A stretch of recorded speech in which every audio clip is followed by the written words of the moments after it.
Let's do it. Take a ride with me. San Diego, California, we're on my motorcycle, shifting through gears, enjoying the beautiful view. I go to pass a van, rocket propel grenade, gripping the clutch, pull over to the side of the road and observe the scene. I look around, no casualties, no explosion. I look to my left, I see a plastic bag floating off into the wind. Confused, I shake it off, shift into gear, proceed about the day. For the next couple of weeks, nothing got better. Dreams, waking up with rapid heart rate, night sweats, confused still. Scared to drive down the road because you have another episode or you see another trigger. Not knowing where to go, I knew I wanted to start something, so I reached out for help. I went to the Veteran Affairs. They gave me a psychiatrist. Psychiatrist gave me medication. The medication made everything worse. Not that it was the medication, no. I was emotionless, numb. Something that just wasn't me.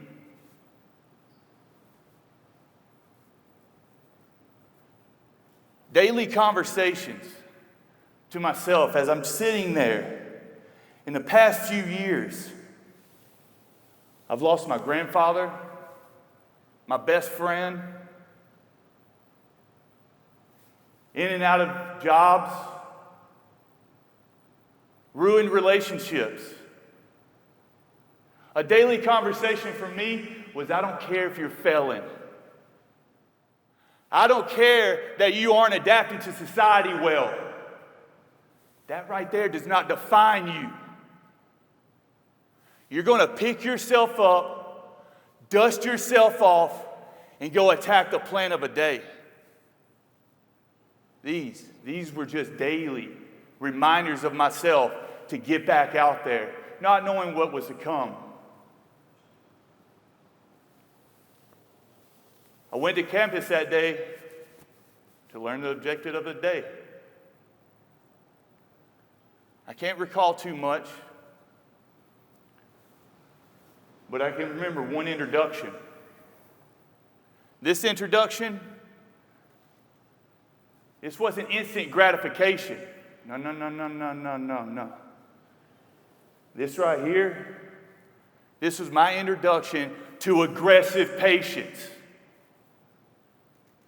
The gentleman that I met that day was Sergeant Major Brian Fogarty, Southern California, chapter manager for the PTSD Foundation of America. We swapped information, shook hands. 6 weeks later, I began treatment. Wasn't an instant 6 weeks, no. Sergeant Major Fogarty cold called me every week, updating me on the veteran community, never turning his back on me, always being there. In just a short amount of time that we met each other. Whenever I went in for treatment, I sat down, introduced myself to everybody, sat back and listened to everything that everybody was going through and have already been through. We're all the same. I'm in a room full of like-minded people. Some of them worse conditions than I'm in. Some days I'm sitting there, my day's not that bad. How can I help this veteran, my fellow brother, complete his challenge for the week? Complete that mission. That was what was going through my mind.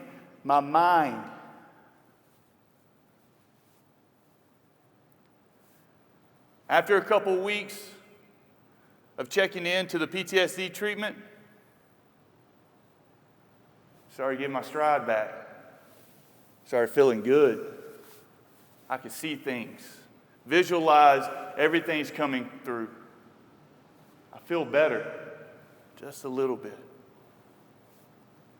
And then COVID-19 hits. The pandemic opened and closed doors for me. The doors that it closed, school, work. The doors that it opened was for me to go help the veteran community. Give back to the brothers and sisters that needed that help. Just needed to be pulled out of the brush a little bit. Dust it off. You got it, let's go.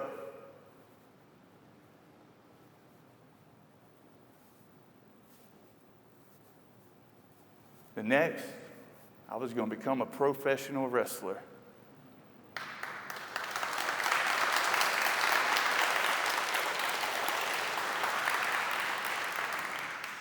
Sergeant Major Fogarty and I knew the challenges that we were going to face. We knew whenever I stepped on that mission, on that battlefield, I was going to be prepared. There was leadership traits in me that I might have been pushed to the next chapter, just try to close the chapter, but now we're reopening them. We challenge ourselves. What we like to call a little callous on the mind. We would want to test the body to understand what we knew we were going to go through, we could handle it. First battle, Cactus to Clouds, Palm Springs, California. Oh yeah, this is where you start in hell and you finish in heaven.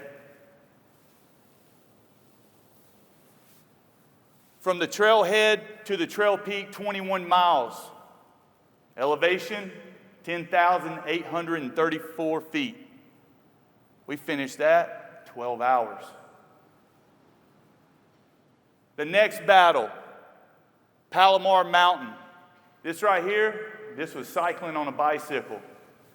For some of you, I got to put a test right here. This is where my soul, my body, my mental state was exhausted. Palomar Mountain was the hardest course in San Diego, California. Palomar Mountain, 110 miles. Accumulating elevation climb to 12,000 feet. Temperatures reaching over 100 degrees. We finished this battle in 8 hours. These right here, these are not what gets me ready for the mission. No, this is just callousing the brain and the body. The real test was my mission whenever I checked into Black and Brave Wrestling Academy in Davenport, Iowa. I checked into Black and Brave, handed my paperwork in, quick introduction. We got to work. This right here was what we call day zero. Day zero is just you versus you. No excuses. Are you going to outwork yourself? What have you prepared for in the past year that you've been just sitting around thinking about this? This was the time that I was able to be me. Test me. And show everybody that I'm here protecting my brothers and sisters behind me that helped me get here. Now, that night, I gave it everything I had. It was 2 hours of workouts, chaos going on, but I felt at home. I went home that night. I knew I left it all there. No question about it. I called back to Sergeant Major Fogarty. We did it. We're here. I'm happy. The next morning, I woke up. I couldn't move for 3 days.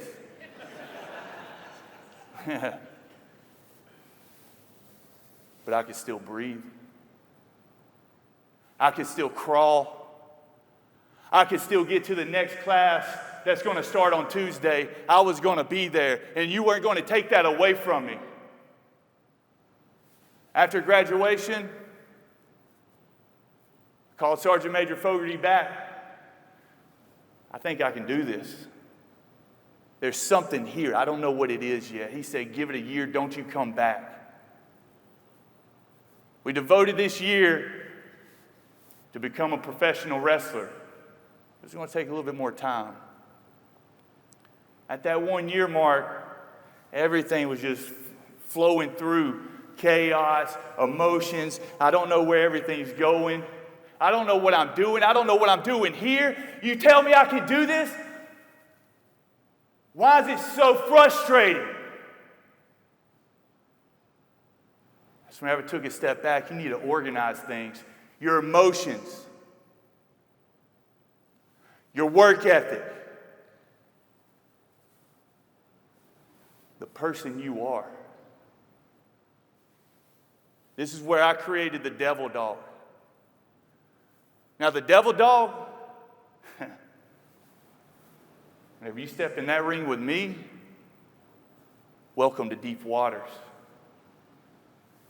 You're in my world, and there's nothing you can do about it. This is where you'll embrace the frustration.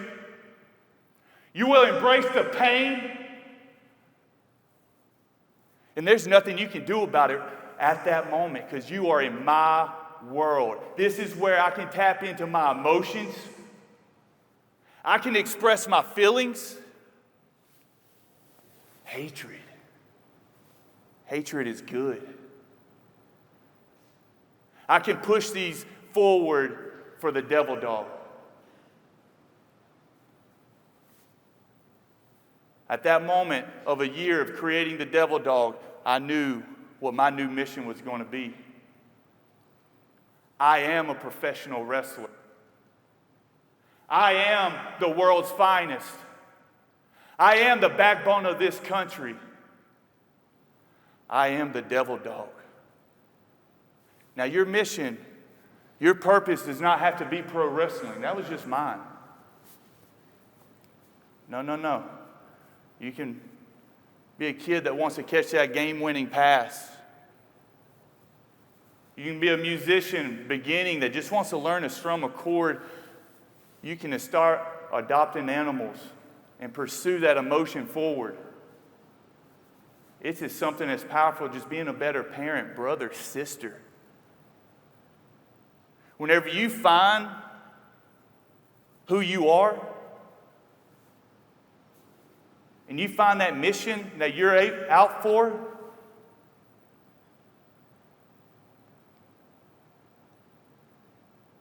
many people that stay with it proclaim their mission.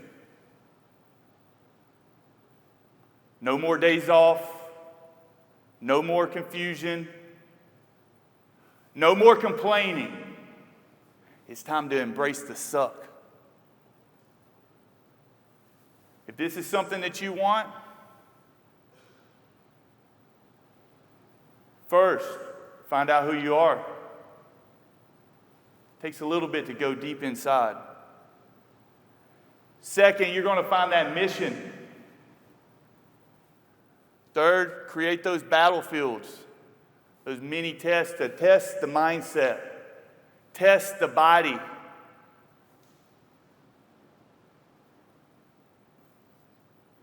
And third, precision. The precision is going to bring purpose and passion and help it align in your life as synchronicity.